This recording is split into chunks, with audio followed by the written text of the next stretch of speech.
Hey, salut à tous! Aujourd'hui, on se retrouve pour une nouvelle vidéo spéciale correction. Donc, si ça t'intéresse, tu t'abonnes tout de suite, tu likes la vidéo et tu n'oublies pas d'activer la petite cloche pour ne rien rater des prochaines publications. Et on se retrouve tout de suite.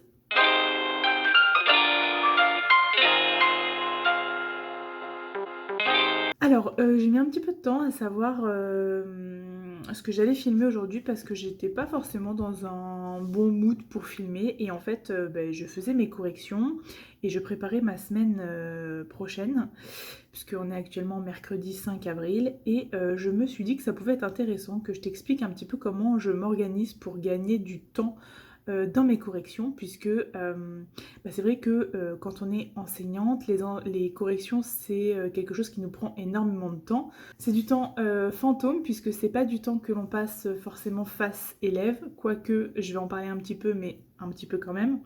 Mais il y a beaucoup de temps fantôme, donc du temps qui est en dehors des 24 heures d'enseignement que l'on fait face élève.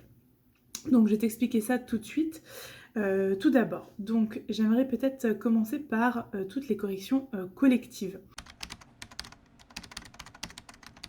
Alors, il est vrai que on nous dit de faire attention avec les corrections collectives. Pourquoi? Tout simplement parce que c'est pas forcément pertinent si par exemple les élèves ont compris la notion et qu'ils ont plutôt bien réussi de faire une correction collective, ça va les ennuyer, ça va être long. Bon, c'est peut-être pas forcément hyper pertinent. Moi, en tout cas, je vais te parler de ce que moi je fais. Je fais des corrections collectives lorsque je vois que les élèves n'ont pas forcément bien compris la notion ou qu'il y a beaucoup d'erreurs ou beaucoup de même type d'erreurs sur certains exercices. Il n'est pas forcément nécessaire de corriger tout l'exercice en correction collective. On peut corriger une ou deux phrases. D'ailleurs, en général, quand je lance une activité, une phase d'entraînement ou quelque chose comme ça, on part toujours d'un exemple de l'exercice que l'on fait ensemble pour vérifier que les élèves ont bien compris la consigne et ce qu'ils devaient faire, tout simplement. Donc voilà, modération sur les corrections collectives, surtout que tu remarqueras assez rapidement que les élèves ne vont pas forcément correctement prendre la correction.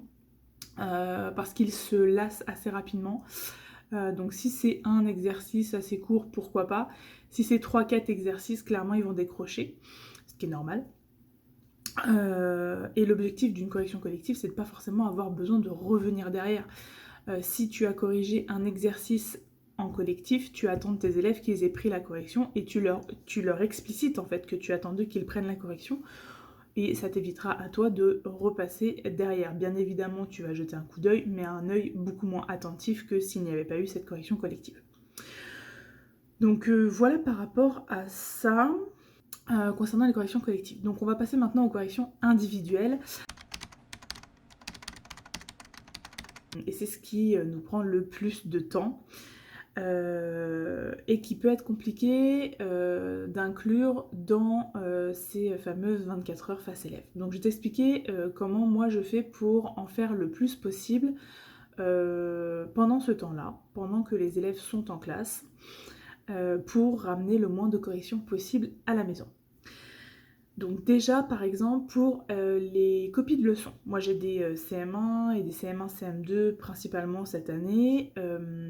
Clairement, les corrections, ils les copient en grande majorité. Ça leur fait travailler la copie et en plus de ça, ça leur permet de mémoriser la leçon. Puisque lorsque l'on copie, on enregistre ce que l'on écrit à partir du moment où on y est attentif.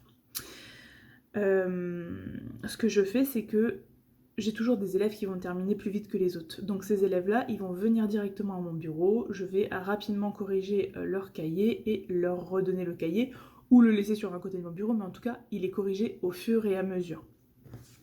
Donc les cahiers sont corrigés au fur et à mesure, ça me permet à la fin de la séance, de cette séance-là, finalement, de ne plus avoir que, une dizaine de cahiers peut-être à corriger, mais ce qui va être quand même assez rapide.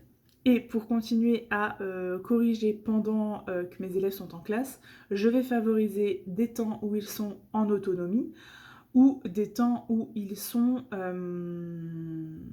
en évaluation. Lorsqu'ils sont en évaluation, je vais moi en profiter pour faire des corrections. Voilà, donc j'utilise ces temps-là aussi en classe pour pouvoir faire ça.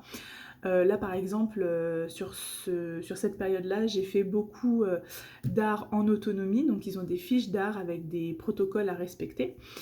Puisque ce sont des techniques qu'on a déjà abordées pendant les périodes précédentes. Donc là, le but est de réinvestir sur d'autres choses. Et donc, ils sont beaucoup en autonomie sur l'art, donc j'ai quand même un créneau, on va dire que je reste disponible pour eux, mais c'est quand même un créneau où je peux faire des corrections et c'est plutôt intéressant. Donc voilà par rapport à ça. Ensuite, les exercices sur fiche ou sur cahier du jour. Dans tous les cas, si tu prépares des exercices sur fiche ou sur cahier du jour, tu dois avoir anticipé la correction.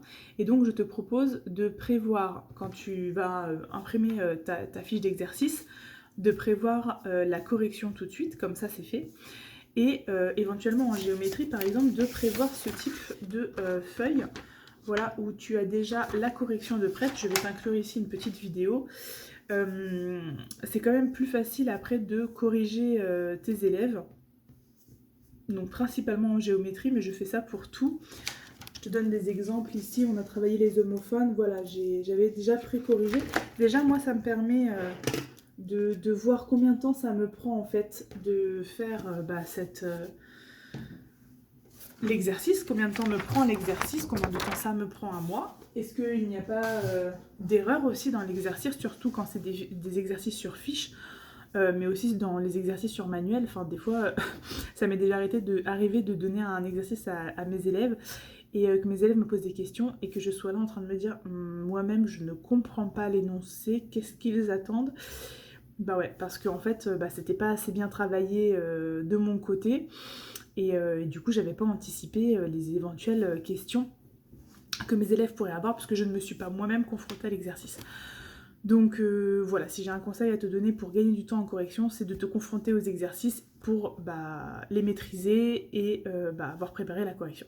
Je fais également ça pour mes évaluations, c'est-à-dire que lorsque j'imprime les évaluations, eh bien je vais directement la correction si elle n'est pas déjà prévue par le manuel ou sur le blog dans lequel j'ai pris l'évaluation. Enfin, sur les écrits des élèves, puisque en rédaction c'est vrai que ça peut être très long en fait de corriger eh bien, les écrits des élèves. Et bien tout simplement je vais favoriser l'autocorrection de mes élèves en mettant en place des outils, le code champion, l'aide l'arc-en-ciel de la relecture dont j'ai parlé dans cette vidéo que je te mets juste ici, et aussi le tutorat. Donc je vais en fait prévoir dans mes séquences tous ces temps en fait où ce sont mes élèves qui vont devoir prendre en charge la correction. Ça veut pas dire que je ne vais pas les aider, ça veut juste dire que je vais favoriser le fait que ce soit eux qui se corrigent et donc prévoir des temps pour ça. Et mon intervention donc arrive seulement pour mettre ce code et pour la correction on va dire finale quoi. Voilà, donc c'est quand même moins fastidieux et je trouve que ça a un meilleur intérêt pour l'élève puisque au final, ce qu'on veut, c'est que nos élèves apprennent à se relire et à se corriger eux-mêmes. Donc voilà. Ensuite, pour pouvoir optimiser aussi le temps de la correction, eh bien, je vais te proposer d'organiser ton cahier journal en fonction des corrections que tu vas avoir à faire. Par exemple, de prévoir tes temps où tu vas faire tes exercices, etc. Le matin pour que le midi, tu puisses avoir le temps de faire tes corrections. Pareil aussi de prendre en compte les temps où tu es de service puisque ce sont des temps sur lesquels tu ne pourras pas faire de correction. Donc, si tu sais que, je sais pas moi, le lundi matin tu n'es pas de service, et bien c'est un temps sur lequel tu vas pouvoir faire des corrections et donc prévoir ton cahier journal en conséquence. Pour ce qui est du soir et du matin, ça peut m'arriver de faire des corrections. Globalement, j'essaye de ne pas dépasser 30 minutes le soir et 15 minutes le matin pour allouer vraiment ce temps-là aux corrections. Sinon, tout le reste du temps, c'est sur le midi. Le midi, je mange en général en une vingtaine de minutes. Ensuite, je fais les corrections ou je prépare, je fais mes photocopies, etc. Et pareil pour mes temps de récré.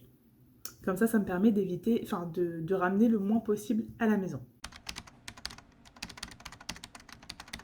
pour les jours où tu n'as pas trop le temps, où tu vois déjà que dans ton cahier journal, ça va être très compliqué d'organiser ces temps de correction et que, par exemple, tu dois partir à 16h30 une fois que tu auras lâché tes élèves, que tu dois partir directement ou parce que tu sais que tu vas avoir des réunions, ce genre de choses. Je te propose différentes petites astuces, notamment de travailler sur cahier de brouillon ou ardoise. Ça t'évitera d'avoir des corrections à effectuer. Bien évidemment, là tu passeras par des corrections collectives, mais ça sera bien ciblé. Tu peux également donc plutôt travailler sur fiches et donc dans ce cas-là prendre le parti de ramener les fiches à la maison. Attention de ne pas les faire coller du coup, hein, parce que moi ça m'est déjà arrivé de prévoir des fiches, de les faire coller dans un cahier et de me dire mince, je peux pas ramener les cahiers à la maison. Voilà, c'est un peu bête. Mais bon, je te la donne, l'astuce, on sait jamais. N'hésite pas aussi, du coup, vu que tu ne peux pas forcément ramener les cahiers à la maison, quand tu dois corriger plusieurs tas, tu as des feuilles, tu as les dictées du jour sur feuilles, tu as les cahiers de leçons, les cahiers du jour, etc. Priorise, tu sais que les cahiers de leçons, ils vont forcément les ramener le soir à la maison. Commence par tes cahiers de leçons. Ensuite, tu feras le cahier du jour, puisque les cahiers, tu ne peux pas les ramener à la maison. Et puis comme ça, il te reste que des fiches. Et donc les fiches, déjà, tu peux les descendre en salle des maîtres et corriger avec tes collègues. C'est toujours plus sympa. En tout cas, nous, c'est ce qu'on essaye de faire. Et sinon, bah oui, en effet, les ramener à la maison, ça te permettra de différer tes corrections. Dernière astuce, je te conseille de ne pas trop accumuler de corrections. Sous peine d'être complètement démotivé face à tes corrections. Donc voilà, moi j'essaye vraiment de faire au fur et à mesure. Aujourd'hui c'était un petit peu particulier. J'ai dû ramener des petites fiches à la maison, mais j'essaie vraiment de le faire le moins possible. Je crois que là sur mes 2 dernières périodes, j'ai dû ramener peut-être 2 ou 3 fois seulement à la maison et sinon je fais tout en classe sur les temps que je viens de te donner et en arrangeant mon cahier journal de manière à ce que ça tienne. Voilà, et ben écoute, j'espère que cette vidéo t'a plu, c'est une petite vidéo, mais voilà, tous les conseils sont dedans pour optimiser le mieux possible tes corrections et surtout ton temps alloué aux corrections.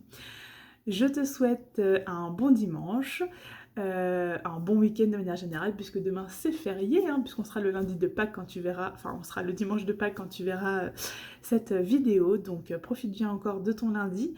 Et on se dit dimanche prochain pour une nouvelle vidéo. Je te dis à plus tard, prends soin de toi, bye bye.